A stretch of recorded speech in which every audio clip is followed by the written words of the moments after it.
O ministro do Supremo Tribunal Federal, Edson Fachin, afirmou que nas eleições de 2022, a população terá que fazer uma escolha entre um projeto democrático e um autoritário, entre outras declarações de cunho político. As declarações do ministro causaram indignação na sociedade e levaram as pessoas a se manifestarem contra o ministro nas redes sociais e nos meios de comunicação. A deputada Bia Kicis reagiu ao vídeo perguntando: ministro do STF e do TSE fazendo campanha eleitoral? O jornalista Paulo Matias questionou. Em live, o ministro Fachin soltou todos os clichês possíveis para atacar o governo. Ameaça à democracia, projeto autoritário, desrespeito às instituições e por aí vai. Foi praticamente uma campanha eleitoral vindo do vice-presidente do TSE. Como exigir respeito agindo assim? Questionado sobre qual seria o significado de endoautoritarismo, o comentarista Adrilles Jorge afirmou que o endoautoritarismo estava presente no próprio discurso do ministro, que ilustrava perfeitamente um autoritarismo progressista que se unge de luzes que vai esclarecer a população para além do voto. Adrilles apontou o absurdo da fala do ministro, que se colocou, em sua opinião, como um torcedor daqueles que se colocam contra o governo Jair Bolsonaro. Para Adrilles Jorge, a fala do ministro mostrou ainda que ele menospreza a religião e o direito à defesa dos cidadãos, além de ignorar o fato de que a velha imprensa constrói fake news constantemente contra o presidente.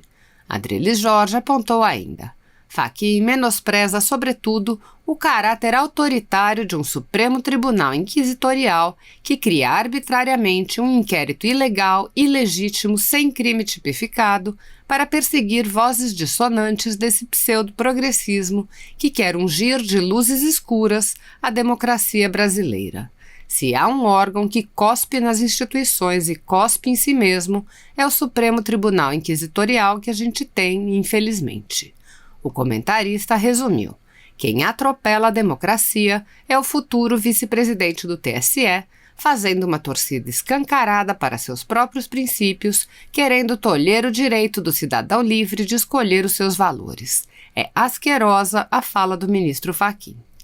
O deputado Carlos Jordi compartilhou o vídeo com a fala de Adrilles Jorge e acrescentou: Fachin não age como ministro do Supremo, mas como militante e já está em campanha contra a reeleição do presidente Bolsonaro. E quem é que ataca as instituições mesmo? O deputado Daniel Silveira também compartilhou o vídeo e na legenda ironizou: no Grand Prix dos abomináveis ativistas jurídicos da nem tão Suprema Corte, Edson Fachin se revela um dos favoritos. O deputado Daniel Silveira também compartilhou o vídeo do jornalista Guilherme Fiuza e acrescentou: os ministros do STF se revezam nos ataques ao presidente Bolsonaro. Dessa vez foi o patético Fachin e sua política contra o fascismo imaginário. No vídeo, o jornalista Guilherme Fiuza afirmou: esses personagens da Suprema Corte já entenderam que tem uma certa mídia que vai dar sempre um espacinho, que é só o que eles querem na vida. Você acha que uma pessoa que está fazendo comício desse tipo quer julgar alguma coisa? Eles são políticos, né?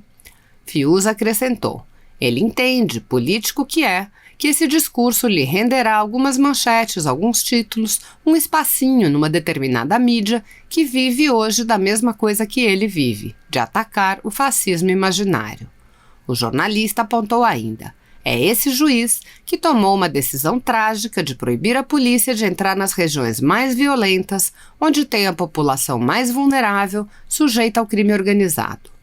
A ação da polícia, a ação do Estado para a proteção da população mais vulnerável está coibida por uma decisão desse personagem que a gente acabou de ver falando e que evidentemente está fazendo política da mesma ordem que é essa decisão irresponsável de desassistir, desproteger uma população vulnerável para fingir que está fazendo uma política pacifista contra o fascismo imaginário. O deputado Carlos Jordi também compartilhou o vídeo de Fiuza e acrescentou: não temos uma Suprema Corte, temos um prédio com togados que militam por suas próprias causas e ideologias, sem respeito algum ao presidente da República. Fachin, você não é um juiz, você é um militante. Mas eu quero só lembrar que eu adorei todas as intervenções, são profundas e muito também indignadas sobre um estado de exceção que está imperando no Brasil, uma ditadura do Supremo Tribunal Federal instaurada no Brasil. É uma ditadura que está sendo instaurada no Brasil por esses ministros do Supremo Tribunal Federal. Gravemente ainda, pelo fato de 10 ministros terem conestado essa barbaridade que foi realizada. Mas eu quero só lembrar que o doutor Sérgio Dario fez uma análise profunda e geral sobre o aspecto da ilegalidade e inconstitucionalidade desses inquéritos e dessa portaria, mas ele, a sua tese é de que realmente é natimorto. O inquérito é natimorto, os inquéritos são natimortos, e a portaria também. Eu gostaria de discordar dele nessa conclusão, embora elogiando profundamente a sua descrição sobre as ilegalidades havidas. Não é natimorto, não. Ele tem um efeito brutal. Esses inquéritos têm um efeito enorme na sociedade, estão criando um constrangimento na sociedade, um medo na sociedade, um terror na sociedade, de falar mal dos ministros do Supremo Tribunal Federal. E isso é o que eles queriam, isso é que eles desejavam e desejam com o inquérito. Eles não querem nada que o inquérito seja julgado em primeira instância, que vá para lá, que seja arquivado, porque não tem consistência. Não interessa a mínima. Interessa que eles, ao prorrogar 6 meses, não prorrogando, agora com o aval de 10 ministros, tá certo? Vão prorrogar, é para criar o terror na sociedade, criar o estado de exceção que eles estão criando na sociedade. Esse é o objetivo. E, portanto, a questão aqui também, eu gostaria de elogiar muito todos os que falaram a respeito desse assunto, principalmente o doutor Greco também, que foi muito claro na sua posição, e eles não é uma questão de um inquérito político, é um inquérito de autodefesa de todas as barbaridades que eles fazem, certo? Eles não querem ser criticados porque eles fazem barbaridades, hora para um, hora para outro. Uma hora eles vão lá e acabam com o COAF, congelam o COAF. Depois, outra hora, eles atacam o presidente da República. Outra hora, eles atacam o PT. Outra hora, eles atacam o Centrão. Quer dizer, eles vão de acordo com os interesses do momento, interesses políticos dele. De modo que não é uma política feita a esses inquéritos, não tem a finalidade só de atacar o governo atual.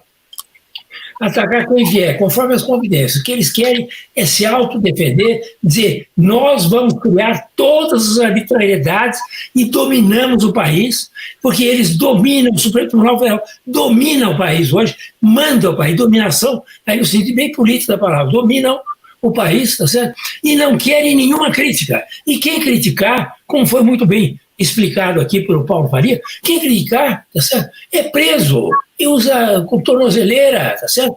E usa o que precisar, porque realmente é um jeito que não pode ser criticado. É um Estado muito pior que o AI-5. Eles falam, eles querem voltar para o AI-5, eles vão perder. Eles estão praticando o AI-5. Esses inquéritos são um AI-5. Qual é a diferença deles com o AI-5? Pelas arbitrariedades, pelas violências que eles fazem contra as suas vítimas. E eles, vítimas, criam vítimas, tá certo? Porque não pode dizer absolutamente nada das coisas que esses ministros fazem com as suas famílias. Ao defender as famílias, porque a família também faz coisa errada, tá certo? Então eles sabem, que todo mundo sabe, está lá na Lava Jato, todas as denúncias, toda denúncia de empreiteira, tem o nome lá de famílias dos ministros, tá certo? Então eles não querem isso, eles querem criar o terror no Brasil. Nós temos no Brasil hoje um estado de exceção por causa desses inquéritos e dessa portaria. É essa a realidade. E eles vão em frente. Eles vão agora prorrogar por mais 6 meses, daqui a pouco prorrogam por mais 6 meses, e assim vão até o fim do mundo, porque é um inquérito do fim do mundo mesmo. Então eles vão até o fim do mundo fazendo esse tipo de arbitrariedade contra a sociedade brasileira. Nós não temos mais um Estado democrático no Brasil. É conversa fiada. O Estado democrático brasileiro está suspenso, pelo menos. Não, há uma suspensão do Estado democrático de direito no Brasil enquanto viger esse tipo de conduta e de inquéritos e portarias do Supremo Tribunal Federal. Deixa eu só acrescentar uma coisinha aqui. A turma tá agoniada querendo solução, não é? Eu estou vendo a galera toda aqui mandando mensagem, qual é a solução, qual é a solução, qual é a solução? Eu vou até submeter uma solução a vocês, eu posso estar um pouco louco, né, com tudo que está acontecendo, mas a nossa única alternativa não é contar com o Senado, porque a gente sabe que ali é uma troca, né, de gentileza. Então, quer dizer que aí eu particularmente, junto com o senador, né, que começou o mandato ano passado, nós propusemos o impeachment do Gilmar Mendes, e obviamente que isso não vai andar, né? Então, nós temos que ter, na verdade, mecanismos populares para que a coisa funcione.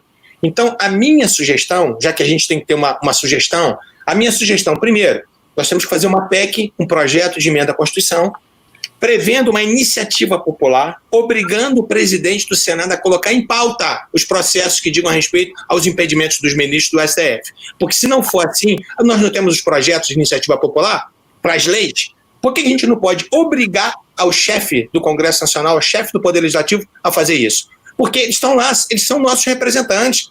Eles não são nada mais, nada menos do que nossos representantes. Mas de representantes eles não têm absolutamente nada.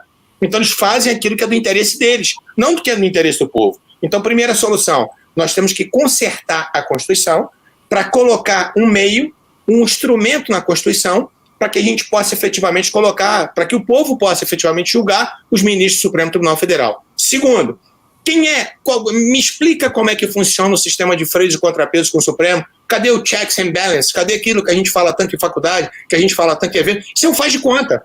Não existe o sistema de freios e contrapesos. A gente sabe disso, né? O Supremo controla todo mundo, mas ninguém controla o Supremo.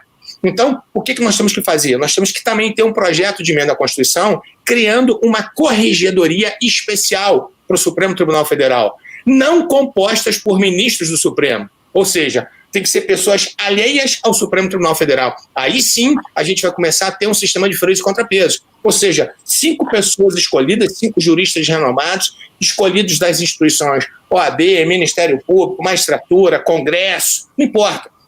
Mas que esses 5 sejam isentos, não façam parte da Suprema Corte e possam, inclusive, afastar os ministros. Todos nós passamos por corregedoria. Eu já respondi vários processos da minha corregedoria. Quem trabalha responde processo da corregedoria. Então, assim, às vezes os amigos, né, que são novos do BP vêm reclamar comigo, Rogério, né, tem uma representação contra mim. Eu falei, amigo, seja bem-vindo à família, é assim que funciona. Então, a gente tem que se explicar com a sociedade. Então, por que eles não se explicam? Então, na minha sugestão, para acabar com a agonia da galera aqui toda que está perguntando quais são as sugestões, na minha concepção, são 2 projetos de emenda à Constituição. Um, efetivamente, fazendo essa iniciativa popular, né? Para que o presidente do Senado, se ele não cumprir com o papel dele, porque ele é prevaricador, porque ele não cumpre com o papel, tem inúmeros pedidos de impeachment no Senado. Por que isso não se coloca em pauta? Ou seja, quer dizer que as vozes dos senadores não valem absolutamente nada? Segundo, a necessidade já passou do tempo, na verdade, de se ter uma corregedoria. Por quê? Que eles não são passíveis de serem punidos administrativamente? Por que isso não acontece? Ou seja, eles não são supremos. Supremo, quem for, e se for, é o tribunal, e não as pessoas que compõem o Supremo. Então, eu estava agoniado, era para poder falar isso antes que vocês fossem embora, né, para que vocês pudessem até criticar também um pouquinho aí.